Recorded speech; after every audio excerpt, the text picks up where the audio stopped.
Hi, welcome to the Gamesplainer. I'm Jeff the Gamesplainer, and today I'm Gamesplaining 5211 Azul. So 5211 Azul is a relatively straightforward game.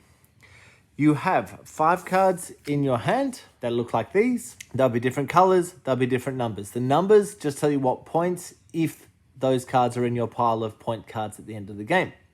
On your first turn, you're choosing 2 of those cards to be played and you're going to then replace them. So for example, I might play those 2 cards. You put them face down until everyone has put their cards down, and then you flip them up.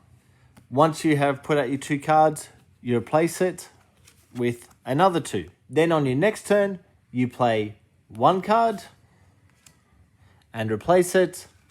And then on the next turn, play 1 card and replace it. Once you have 4 cards in front of you, that is the end of a round.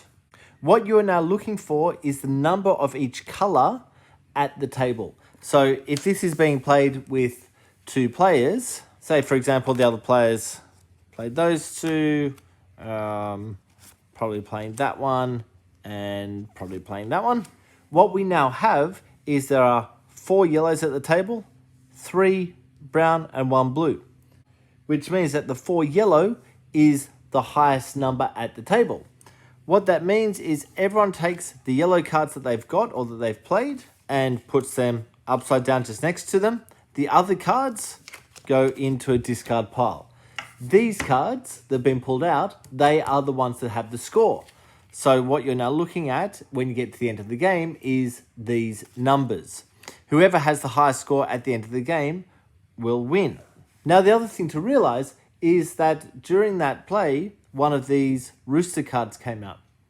If a Rooster card ends up in that pile, it's worth 1 point at the end of the game. But more importantly, if there are enough Rooster cards at the table, so that's the number of players plus 2 is enough. So in this case, you have 2 players, there'll be 4 Rooster cards at the table. If there are 4 Rooster cards and only 4, if there's 5, it doesn't count. If there's 3, it doesn't count. If there's 4 Rooster cards at the table, the Roosters win. So you take all of the Rooster cards and put them into your scoring pile. Everything else gets trashed. Other things that you need to realize. We scored with 4 yellow cards. If there had been 5 yellow cards, that would be okay. But if there were 6 yellow cards, yellow would not have won. There is a limit for the number of each card that can be played. If you go over that limit, that there's too many of them, so they can't win. They get pushed to the side. So in a 2-player game, you're looking at a limit of 5.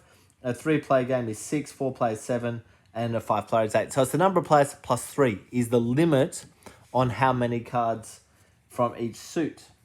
The other thing to bear in mind, that if there is a tie on the number of cards in a majority, so for example, there are 3 of the brown and 3 of the yellow, both of those stacks would get discarded and it would come down to whatever the next highest card down at the table is, and that would then be the winning card. The game continues until this pile is finished. Bear in mind that at the very beginning of the game, for a 2-player game, 10 of these cards have been removed. On a 3-player game, 13 are removed. On a 5-player game, 15 are removed. And on a 4-player game, we use the whole deck. So just bear in mind, there's going to be a different number of cards removed for each player count. And what those cards are is unknown. So it's go in the box, no one sees them. So you don't know if one color is in majority or not within the deck. When this runs out, the game finishes. So you'll have cards in your hand that you will still play out to finish that round off. Once that deck is empty and you have 5 cards in your hand, you play that last round. So there'll be 1 card that you don't play, and that is game. You then add up the score of all the cards that were face down in your pile, and whoever has the highest number is the winner. It's as simple as that, as straightforward as that. The only thing to really watch out for is the number of each card. So what you're looking at is the number of cards removed. You need to watch that number. The number of Rooster cards, that is the perfect number. So in 2-player games, 4. So it's basically the number of players plus 2 for the correct number of Rooster cards. And The other one to watch out for is the limit on the number of each colored card, and that is the number of players plus 3. Look, I will leave it there. Go ahead and watch my gameplay to get a feel for how the game actually plays. If you have any games that you would like to be gamesplained, please shoot me an email to thegamesplainer@gmail.com. Follow me on Instagram and Twitter @thegamesplainer to keep up to date with the games I'm playing. Subscribe to my videos to keep up to date with the games that I'm gamesplaining. And until next time, enjoy gaming.